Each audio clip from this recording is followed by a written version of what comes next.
Good morning and welcome to Plug In with Playbook. I'm Anna Palmer, co-author of the POLITICO Playbook. I'm joined by Jake Sherman, who co-authors Playbook with me.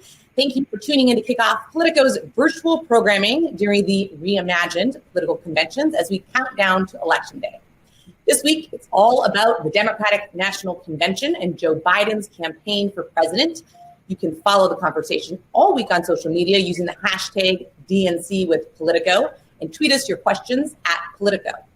In a moment, we'll be talking to Tom Perez, the DNC chair, and Joe Solmonese, the Democratic Convention CEO. But before doing so, here's a preview of what's ahead this morning on Plug In with Playbook. We'll feature a segment on the new swing states map hosted by senior politics editor Charlie Matezian and chief political correspondent Tim Alberta. Today's edition is on Michigan, Tim's home state, and why it's among the states likely to shape the electoral outcome here in 2020. That will be followed by a 2020 campaign polling deep dive with senior campaign and elections editor Stephen Shepard and national political reporter Elena Schneider.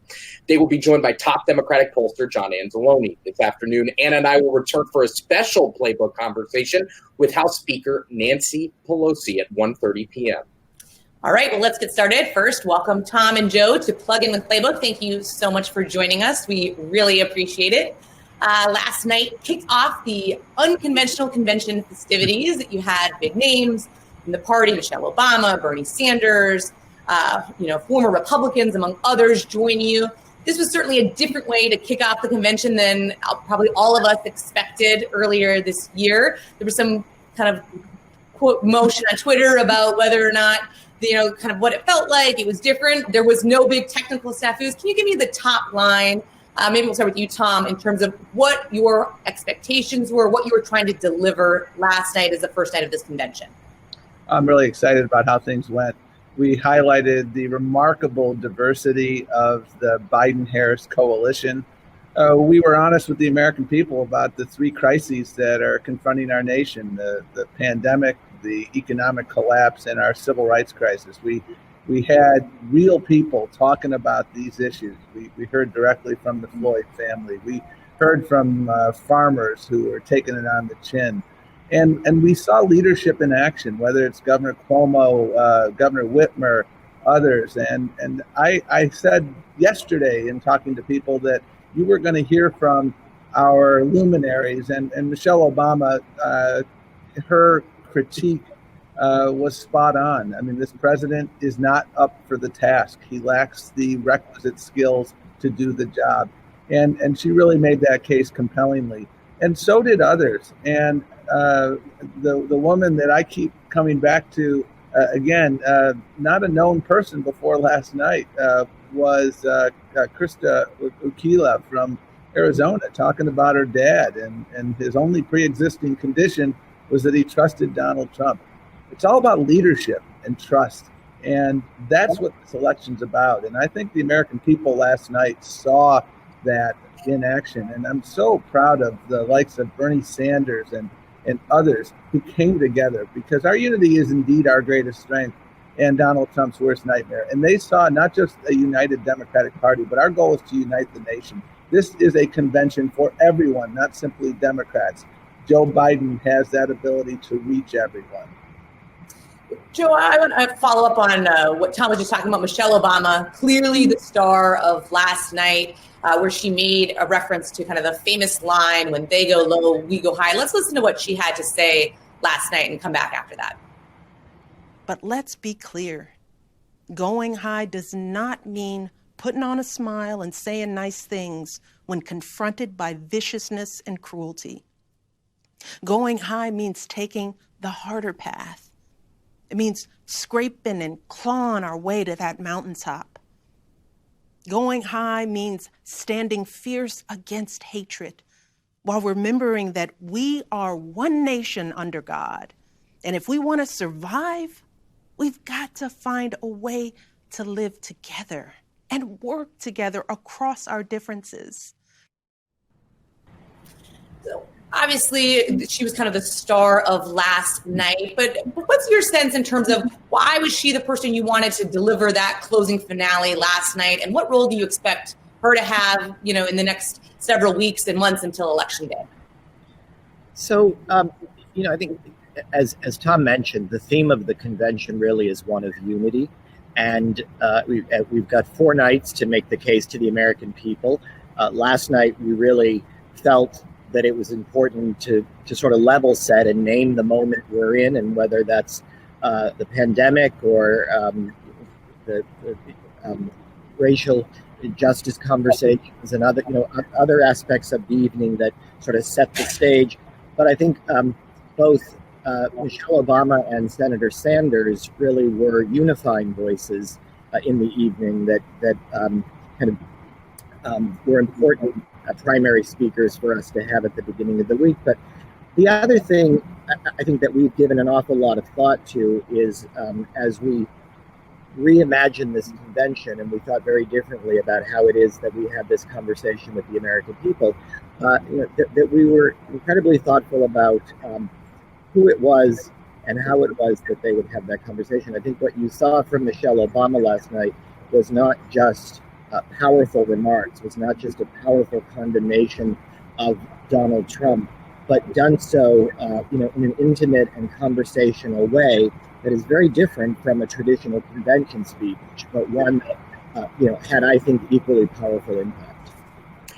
Joe, you led me into this next question quite nicely. This convention is obviously not based in Wisconsin, which is obviously a key state for Democrats and likewise a key state for Republicans. I'm wondering, you spent a lot of time putting this convention together. I'm wondering what you think the impact is of this. And I mean, we haven't seen viewer numbers yet. We haven't seen any kind of metrics to understand what this convention looks like. Could you just give me a sense of what you think the impact of having this virtually is? Is there some benefit? Is there detraction? I know if you looked on Twitter, and we said this morning in Playbook, the chatter about people not liking it is not important because reporters are not the people you're trying to reach. So give me a little sense of what you think the impact of this virtual convention is. That was I was reading that while I was still in bed this morning and laughing because I think you both said, if you're reading this, the convention was not for you, and that was spot on. Just like most of the people on here, I probably know today, but it's true, and so I think one of the things that served us well, and Anna, you and I talked about this last fall, is that we came into this acknowledging that we had to think differently about how it is that this convention can be impactful. Lots of us love a convention, and I've always been of the view, I've been to every convention since 1988, that it's an exciting opportunity for elected officials to speak to all of us, for us to be excited, and for the American people to watch. And then if you're lucky, you get some impactful moments along the way. And so we really started this process by thinking how it is that we could make every minute of programming as impactful as possible. I think COVID forced us to really lean into that and reduce it down to 2 hours a night and be much more intentional about what it is that we put out there. But I don't know that it delivers the same sentiment to people. I think it may deliver a different set of reactions from people, but I do think that it will be just as effective in terms of helping people make decisions as they go into the fall. Mr. Chairman, you said yesterday you wanted to change the way your party nominates a candidate for president. How do you see that happening?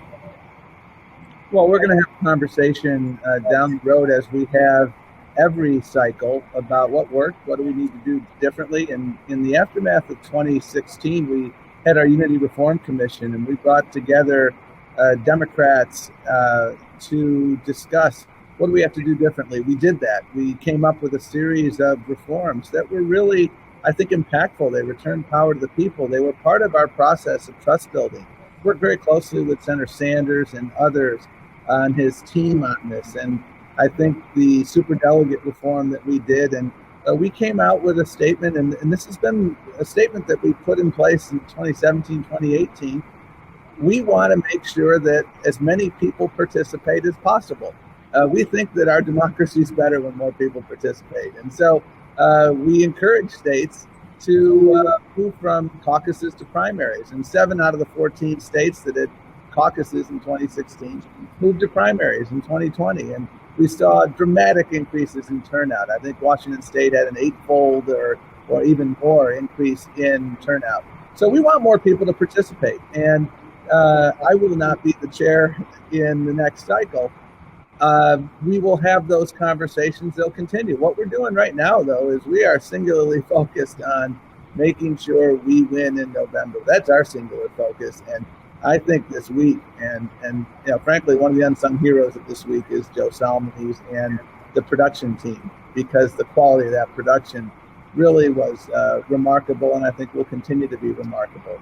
Our singular focus, Anna, is to make sure that we highlight Joe Biden, we highlight Kamala Harris, we highlight the values of the Democratic Party, and the contrast that people are going to see between what they're watching this week, the inclusiveness, the optimism, people coming together, the diversity of the support, and then next week, where you will have the politics of fear, and you will have maybe some more references to birtherism, because they like to rehash that old rule and the divisiveness. That's what you'll see.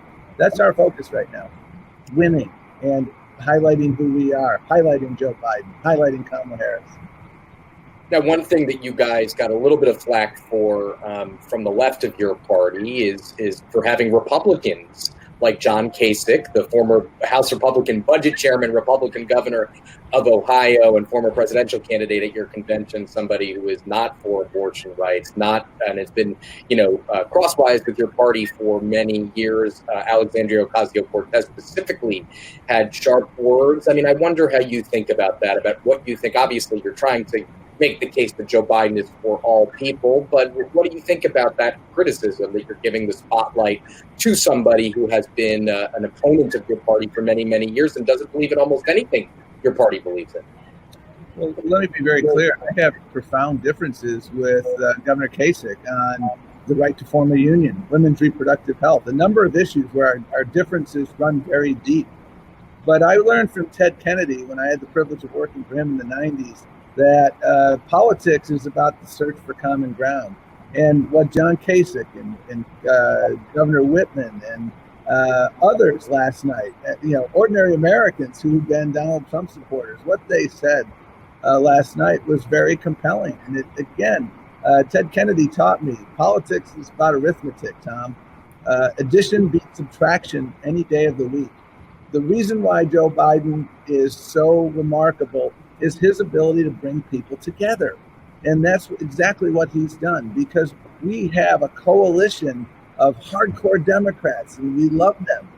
We have a coalition of Party of Lincoln Republicans. That Party of Lincoln is dead. It's been replaced by the very extreme Party of Trump. Independents.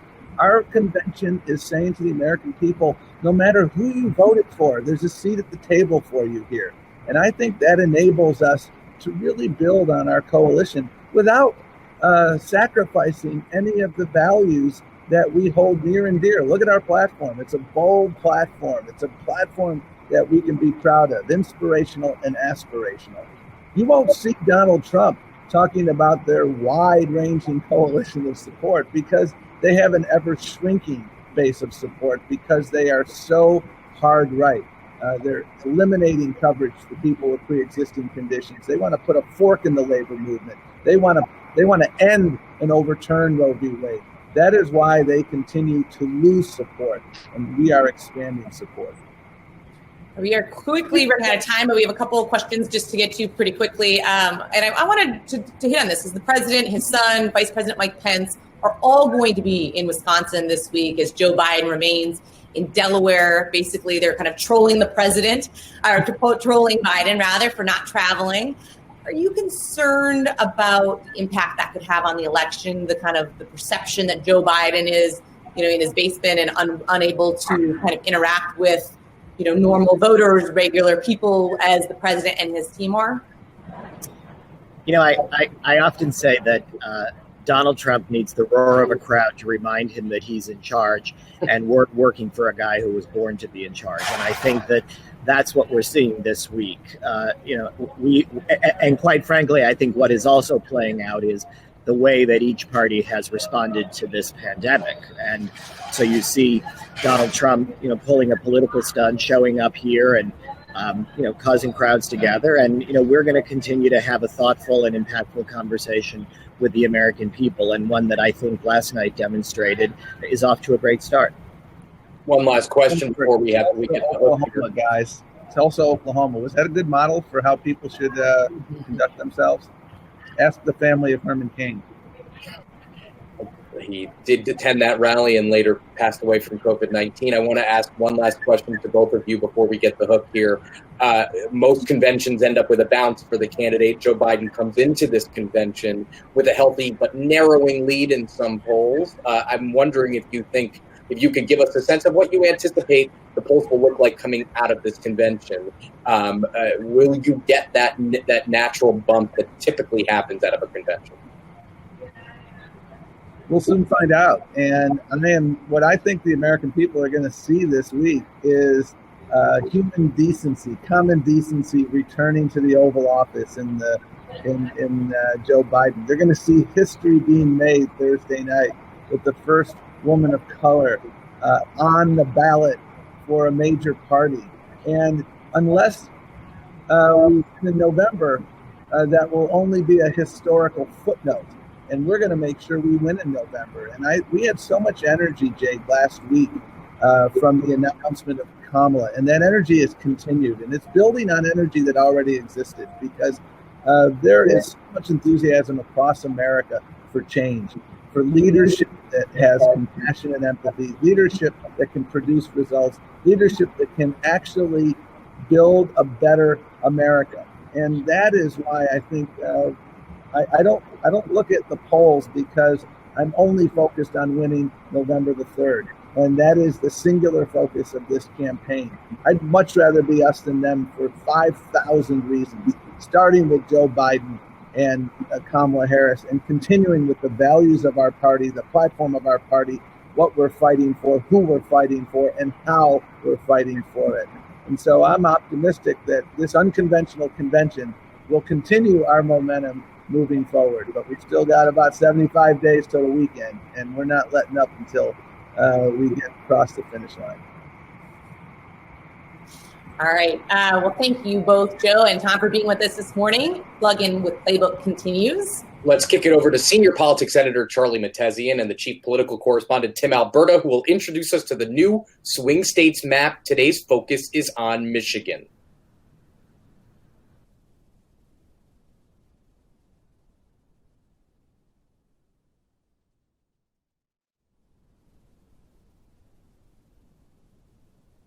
Good morning. I'm Charlie Mattesian, senior politics editor at Politico. The electoral map has changed quite a bit thanks to the architecture of President Trump's 2016 victory, and we're here to talk about one of the key states today. I'm joined by one of my favorite political colleagues, chief political correspondent Tim Alberta, to explore the new swing states map that will shape the 2020 presidential outcome. Throughout the two political conventions, we'll take a look at a total of 6 states that are at the heart of the electoral map that Donald Trump has reshaped. That's right, Charlie, and we're kicking it off today by talking about Michigan.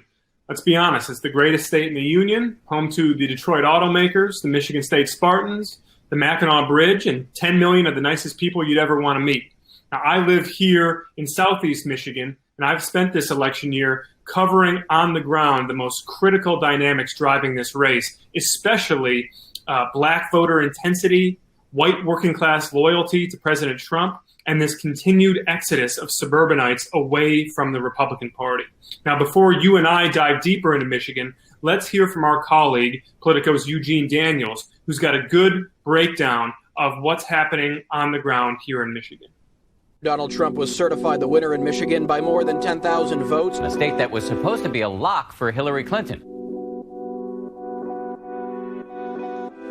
In 2016, President Trump became the first Republican to win Michigan since 1988, albeit barely. It was the last brick in the Democratic Party's blue wall to get knocked down, leading to his victory.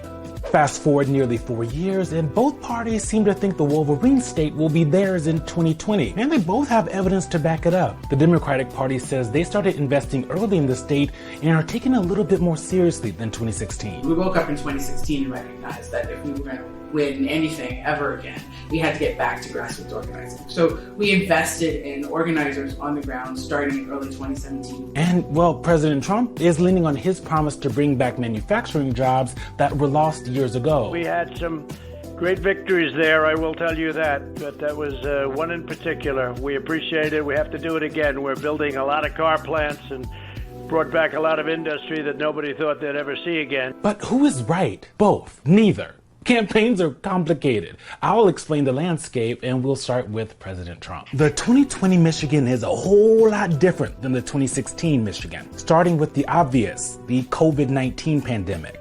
The state has been hit hard by the virus.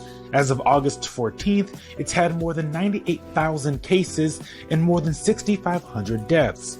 It currently ranks in the top 20 in the nation for the former and 10th for the latter. On top of that, during the pandemic, Michigan's unemployment went as high as 23%, the second highest in the nation. During that entire time, President Trump threatened to withhold funding from the very state he almost definitely needs to win, encouraged protest against social distancing rules, and continues to go after Michigan Governor Gretchen Whitmer. Michigan, she has no idea what's going on, and all she does is say, oh, it's the federal government's fault. It's President Trump's instinct to use the same tactics that won him the presidency, giving his base all the red meat they can chew. The major difference is all of these things happened on his watch, and polls show Americans have largely disapproved of how he's handled this, including in swing states like Michigan. And he has trailed Joe Biden in basically every poll matchup for months, and outside the margin of error. Add in the demography of the state, it's blacker and more college educated compared to the other battleground states in the Midwest, and President Trump might have a serious fight on his hands. All of those reasons are also why Democrats feel confident in Michigan as well.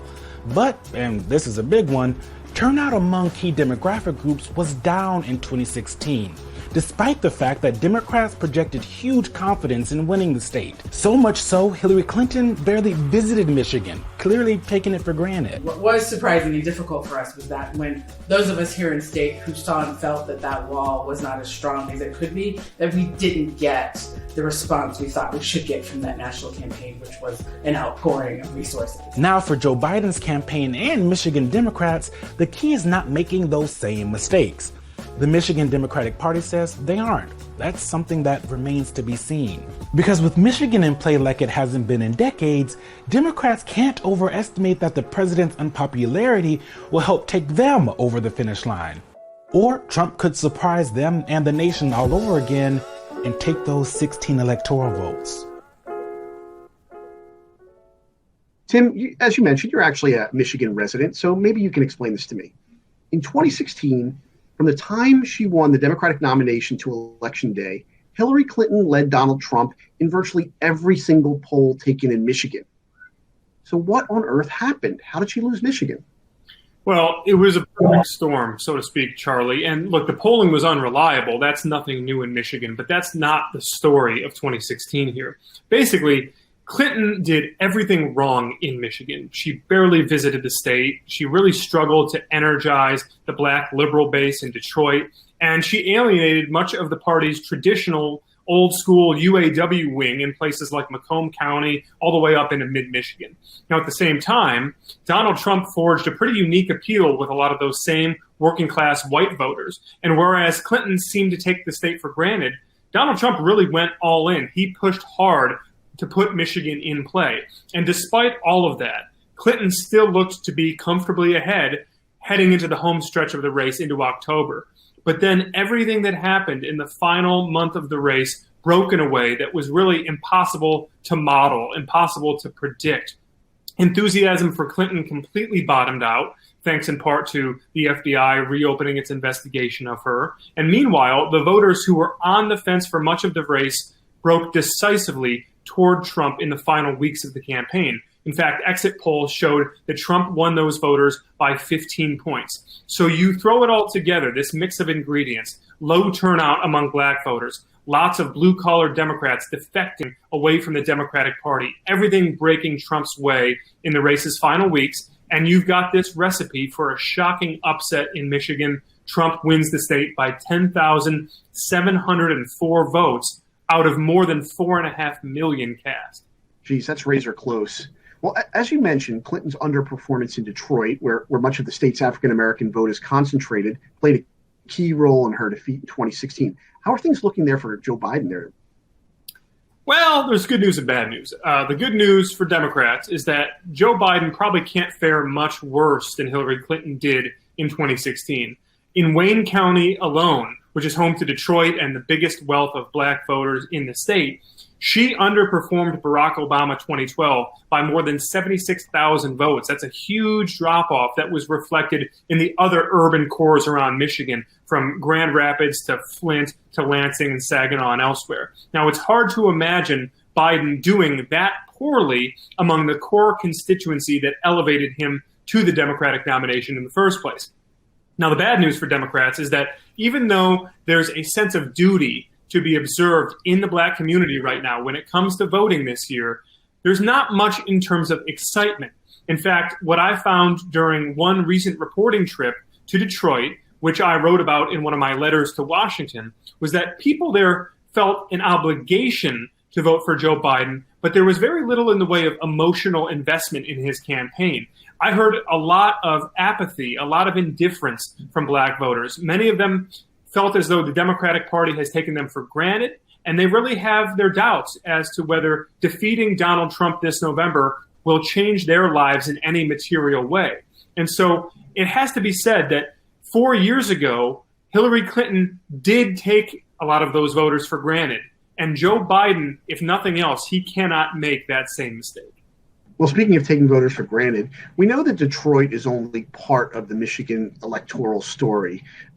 And we know that Donald Trump made real inroads with the white working class in 2016. How likely is it that he can replicate that performance, Tim? You know, I think it's pretty likely, but it's not going to be enough. Let's be clear here, Charlie. For all the talk of Trump's dominant performance with white working class voters across the industrial Midwest, the key to his coalition was a surprisingly strong performance with affluent, suburban, college-educated white voters. In fact, he won those voters in Michigan by 8 points in 2016. Now, that's not going to happen again. In truth, the president might be lucky to fight those college-educated white suburban voters to a draw with Joe Biden, I think, in a best-case scenario. So the point is, with Trump bleeding so much support from the suburbs in southeast Michigan around Detroit and failing to make any real inroads with minority voters at the same time, it's not going to be good enough for Donald Trump to have an identical performance with those white working class voters in Michigan. He needs to do even better with them. He's got to improve dramatically, I think, upon that performance. Now, having held Hillary Clinton to just 31% among non-college educated whites, it might be difficult to push Joe Biden much lower this time around.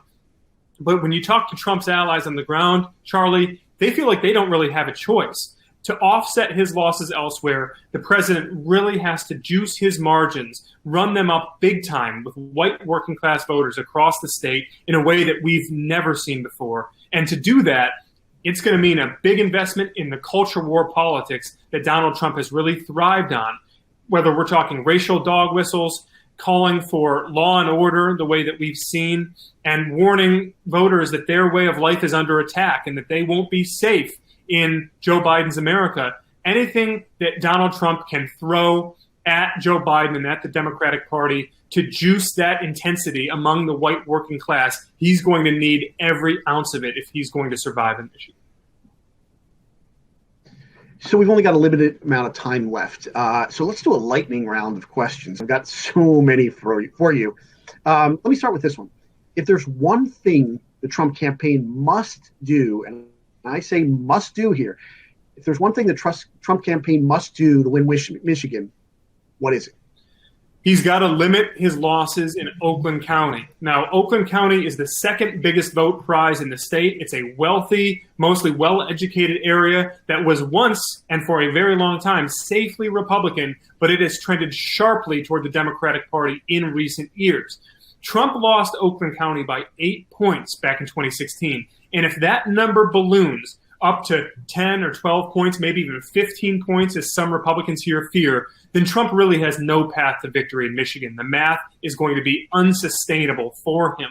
But if the president can neutralize a big blue wave in those Detroit suburbs, if he can hold down his margin of loss there the way that he did in 2016, then he gives himself the opportunity to run up the score in other parts of the state and win Michigan by a narrow margin yet again. That's so fascinating, Tim, because it seems like every state has that one big Republican suburb that's spiraling away from the Republican Party and could cost Trump this election. So let me ask you the same question for the Biden campaign. What does the Biden campaign have to do? What is the single thing they have to do to win Michigan and wrest it back from Donald Trump? So I'm going to cheat a little bit, Charlie, because Biden actually has, I think, multiple paths to victory in Michigan, and it really comes down to two different groups, right? Do you focus big on black voter mobilization in urban cores of the state, or do you focus on running up the score with white college-educated suburbanites? Now, I don't think you necessarily view that as a binary choice if you're the Biden campaign, but certainly when you're looking at the deployment of time and money and manpower on the ground, I think you have to focus and prioritize on black voter turnout. If for no other reason, then it's just a matter of voting propensity. We know that affluent college-educated whites in suburbs tend to traditionally vote at higher rates, and they have better access to the ballot box in many cases, shorter lines, more ease of voting than do many black voters in places like Detroit or Lansing or Flint. So if you're the Biden campaign, and if you want to take the guesswork out of election night, knowing that you already have a pretty sizable cushion of these white upper-class affluent suburbanites in the bag for you. You know that they're going to turn out, and you know that big numbers of them are going to be voting for you. If you can supplement that with massive mobilization, huge turnout among black voters, especially in Wayne County, then you are sitting really pretty on election night. You've got to feel awfully good about not just winning Michigan, but probably winning Michigan by a pretty comfortable margin if you can do those two things in tandem.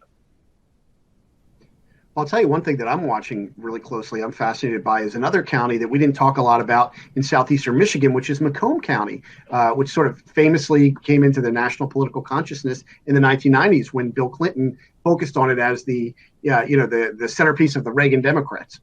Yeah, and Charlie, the thing about Macomb County is it's in many ways a casualty of this political realignment that both you and I have written so much about.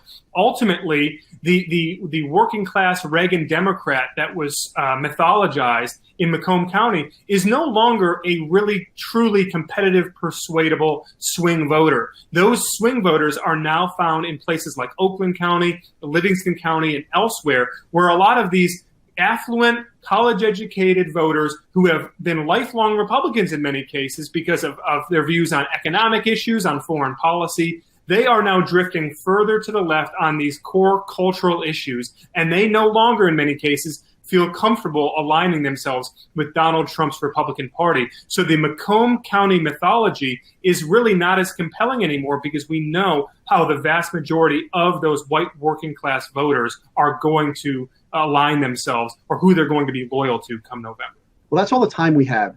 Thank you all for joining us for this new swing states map focusing on Michigan. Charlie, it's been a blast, my man, and I'm sorry that the rest of the states won't be as interesting as Michigan and the rest of your panelists won't be as fun as me, but I'll be watching all week long. You guys are going to do great. Tim, you'll be missed deeply. Well, we have 5 more states to go in this new swing states map. Join us tomorrow morning for a look at Pennsylvania. Thank you and take care.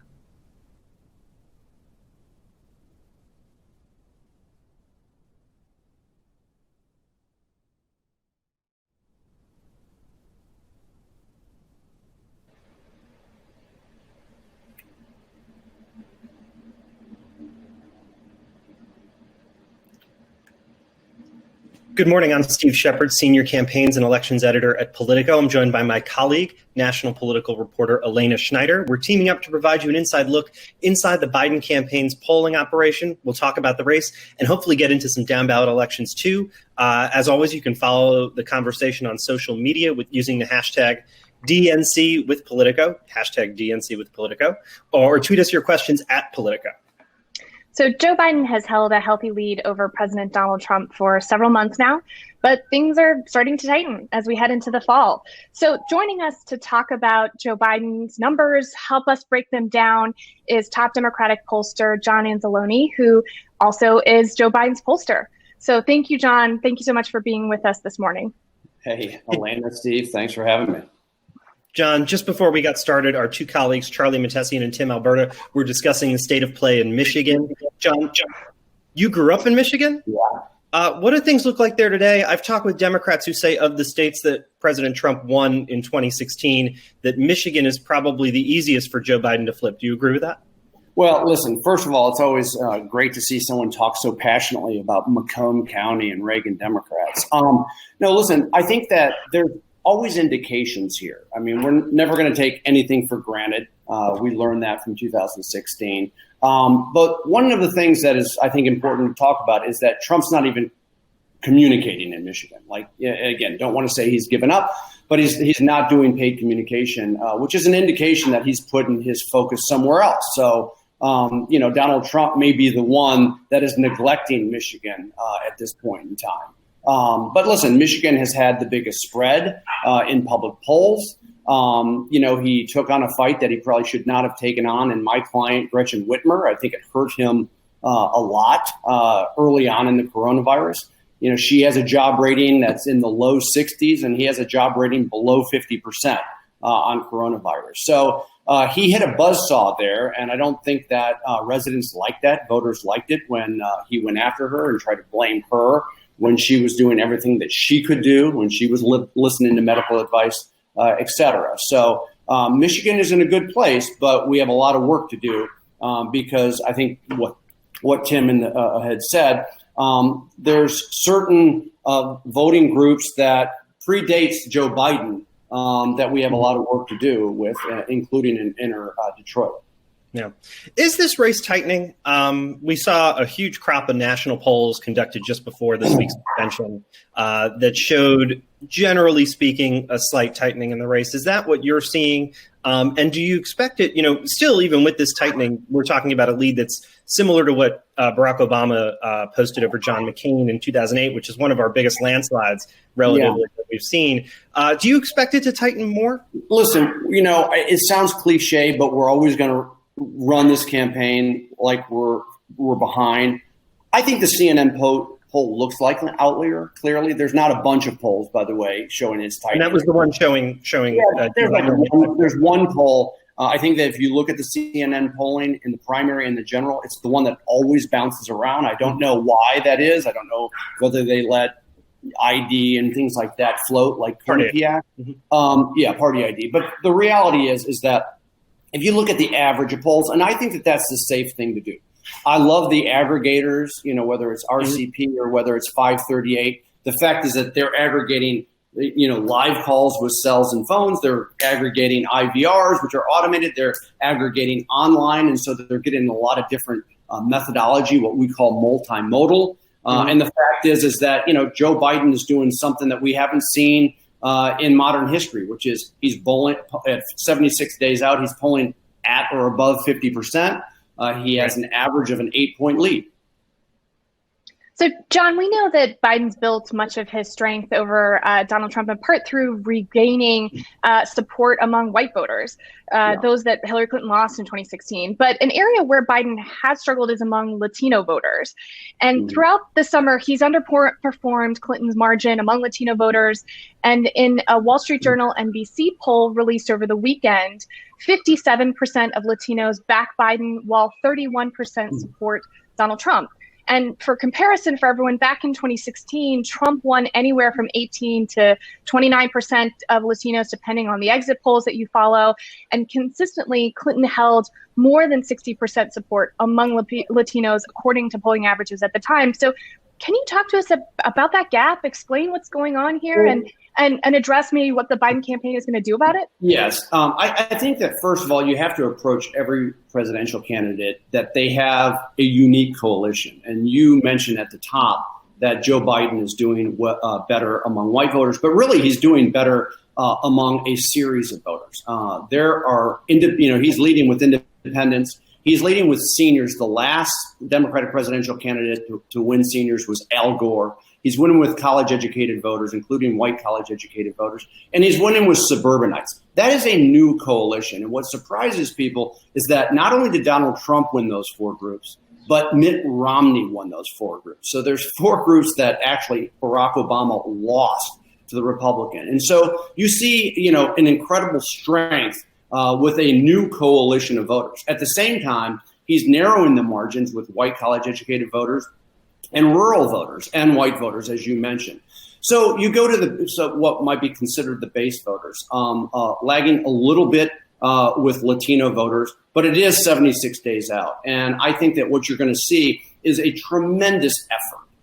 You also see with a new poll out by Latino Decisions yesterday that the negative job rating for Trump, I think it was 70% with Latino voters. And so they are being hurt disproportionately, not only with his mishandling of Corona, but also with the economic recession that is, again, attached to his mishandling of Corona. So I think the next 76 days is going to be important. I think that we're going to communicate and work that community as a persuadable universe, not just a GOTV and get out the vote universe. That's how this campaign works. We literally target every voter as a persuadable voter. And I think that there's a great story to tell, and we'll do that both in broadcast and English TV, but also Spanish language TV and mail and digital. And I think that you're going to see just a very impressive communications program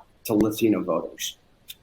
John, you were also part of the Clinton 2016 polling team. In the wake of her defeat, a number of prominent Democrats, including Stan Greenberg, talk about some of his passion among Reagan Democrats in Macomb County, faulted the campaign for not conducting the kind of full polls that your firm conducts over the final 4 to 5 weeks of the campaign.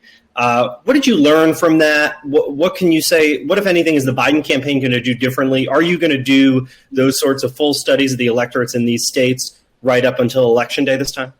Yes.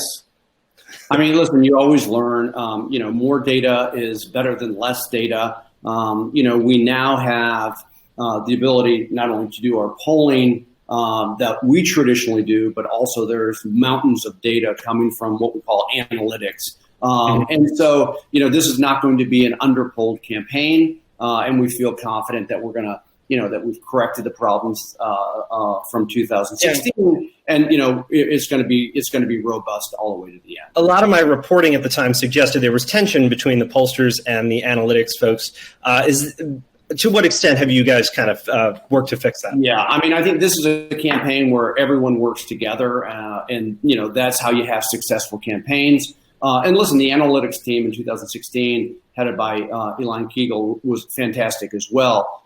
This team is headed by Becca Siegel, and she's just fantastic. It's a good marriage. So you mentioned this earlier, but Democrats are, in fact, in a dead heat, if not winning in some cases among seniors, the over 65 set. So this is, like you also said, for the first time since Al Gore ran for president in 2000. So is this shift due to Trump's handling of the coronavirus, or is there something else happening with senior voters that we really need to be keeping an eye on here? Well, listen, I think that it is, this president is being judged by his mishandling of Corona. So he's being judged as president in some ways for the first time over of his tenure. And so the last 4 months has been critical. If you look at the job ratings, Morning Consult has done a good job of this. Among seniors, his job rating has decreased by about 20 points. This is the most vulnerable population.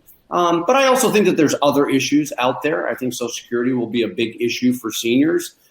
He's put that in threat as well. But I think that they're mostly being driven right now by Corona, and I don't think that he'll be able to get it back given the environment that we're in. So to close things out, we'd like to do a quick down ballot lightning round on Senate races, which is I know is special to all of us here right now. So try to answer these with just a few words. You've been great on brevity, but I'll hold you to that with this lightning round. So what's the Senate race that may not be popping in public polling right now, but is going to surprise people come November? I always have believed that Doug Jones in Alabama will surprise people. It probably won't get attention literally until the beginning of October. Are Democrats doing enough to help Doug Jones in Alabama? We have this race rated in the lean Republican category. Most of the party has kind of left Doug Jones out to fend for himself. Is that a mistake? Well, just that's changing. There was an article today, I believe, in your publication that Forward Movement, the Chuck Schumer PAC, just went up with a $500,000 buy for Jones, and so that's a good start. So, what's the Senate race that Democrats are wasting their time on? Well, you listen, when you're trying to get the majority, you're never wasting your time, right? I mean, we are in a political environment that favors Democrats. The generic ballot is as robust for Democrats as it has ever been. So all of a sudden you're seeing attention in South Carolina. We have this amazing candidate, Adrian Perkins, in Louisiana. We've gotten really fortunate with Steve Bullock in Montana.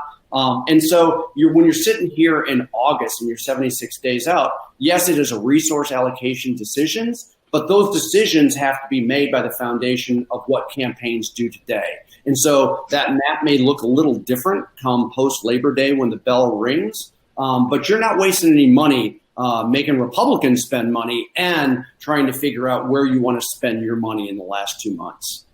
Okay, well, that was a little bit of a cop-out, but this one I won't let you cop out on. So it's January 2021. Who controls the Senate?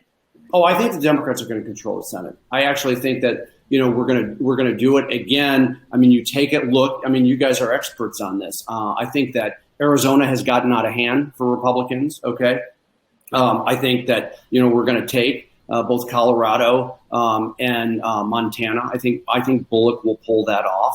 And we haven't even talked about Georgia, which may not even be decided until January. But we have a little gravy there, if you will, a little lagniappe. And I got to tell you, Harrison is not only does he have the money to win, but Lindsey Graham has the bad numbers to lose, and we can't forget that. Well, thank you, John. It was great to have you here to talk about Joe Biden's path to the White House and what the Senate might look like in just a couple of months. So it was great having you, and thank you for joining us. Elena, Steve, thanks so much. Thanks, John. That Georgia scenario, by the way, not being decided until January 2021 is my personal nightmare. Elena and I will be back. Consultant's nightmare. I feel bad for the consultants who are working on those campaigns. It's going to keep us all running an extra 2 months through Election Day. Anyway, Elena and I will be back during the Republican convention next week to do another deep dive on polling in some of these races even farther down the ballot from the presidential contest. For now, we'll send it back to Jake and Anna.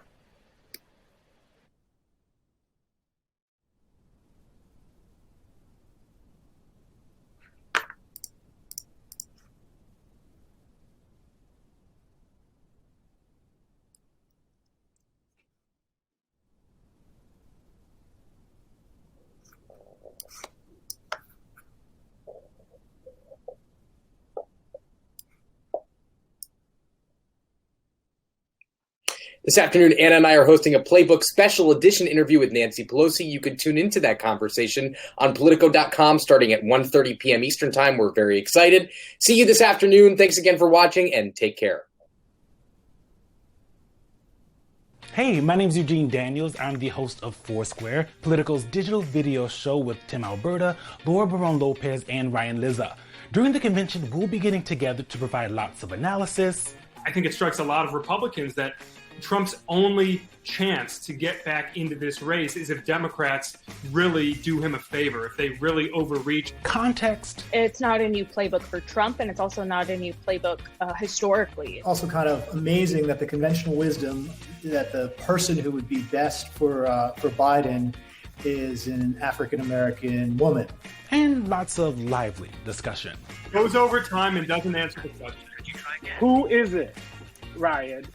It's the person who helped him govern. No, give us a name. No, they have to pick a name. Join us live tonight at 8:30 Eastern, covering today's big political news, the speeches, and everything else, giving you lots of anxiety nowadays.